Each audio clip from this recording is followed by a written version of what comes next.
Sabe aquela história que a gente acha que conhece de cor? Pois é, na verdade ela é um drama de alto risco, cheia de intriga política, reinos em conflito e uma busca espiritual profunda.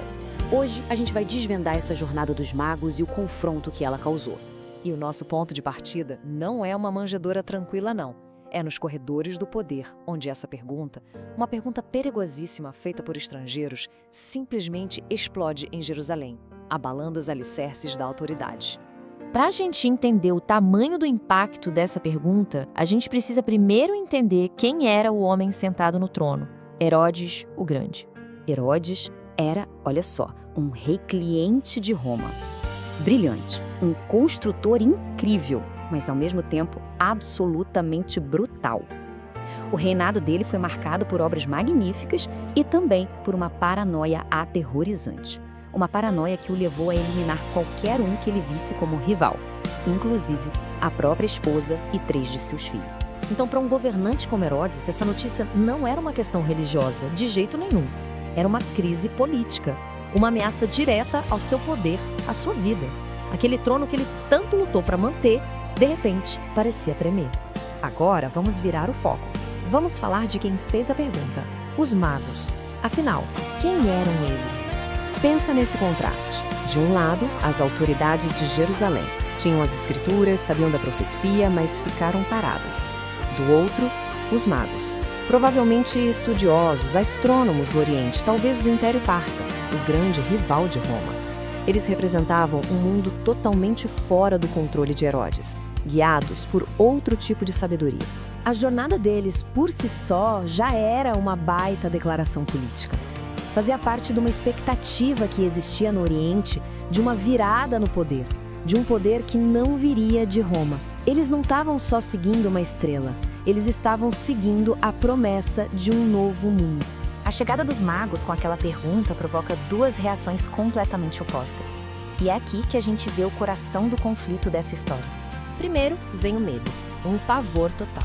Herodes e toda a elite de Jerusalém entram em pânico, aterrorizados com a bagunça que esse rei recém-nascido poderia causar na ordem estabelecida.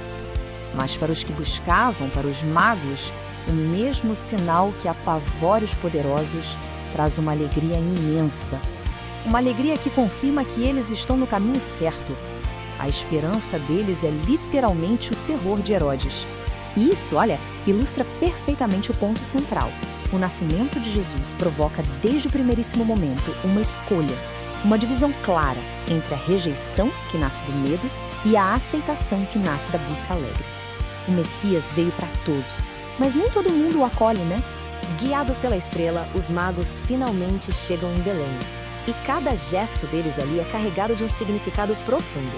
Quando o texto diz que os magos adoram o menino, essa palavra é muito mais do que simples veneração. É um ato político, um ato religioso fortíssimo. Eles estão reconhecendo aquele bebê, e não Herodes nem César, como o verdadeiro soberano. E os presentes que eles oferecem? Os presentes são uma verdadeira proclamação. Ouro, que é o tributo para um rei. Incenso, a honra que se dá a uma divindade. E a mirra, que era usada para embalsamar corpos, um reconhecimento da humanidade dele e, de forma profética, um prenúncio do seu sacrifício. E é aqui, nesse exato instante, que acontece a Epifania, a grande revelação. Este rei não é para uma nação só, mas para todos os povos. A estrela que guiou esses pagãos, esses estrangeiros, até um menino em Belém, se torna um convite universal, uma luz que nos chama, a todos, a também nos colocarmos a caminho. Depois desse encontro transformador, a jornada dos magos dá uma última e decisiva virada. Eles são avisados em sonho de que Herodes queria usar a informação deles para matar a criança. Então, o que eles fazem? Desafiam o rei da terra e obedecem a um aviso divino. É um ato final de lealdade ao novo rei que eles acabaram de encontrar. E essa volta por outro caminho, isso é muito, muito simbólico. Mostra que um encontro verdadeiro com o sagrado muda a direção da nossa vida para sempre. A gente simplesmente não consegue voltar pelo mesmo caminho que a gente veio. No fim das contas, essa história antiga de conflito político e busca espiritual deixa uma pergunta atemporal para a nossa própria jornada. Que estrela a gente está seguindo? E depois dos nossos encontros, que caminho a gente toma? A busca por aquilo que nos guia e nos transforma é um convite que continua ecoando através dos séculos.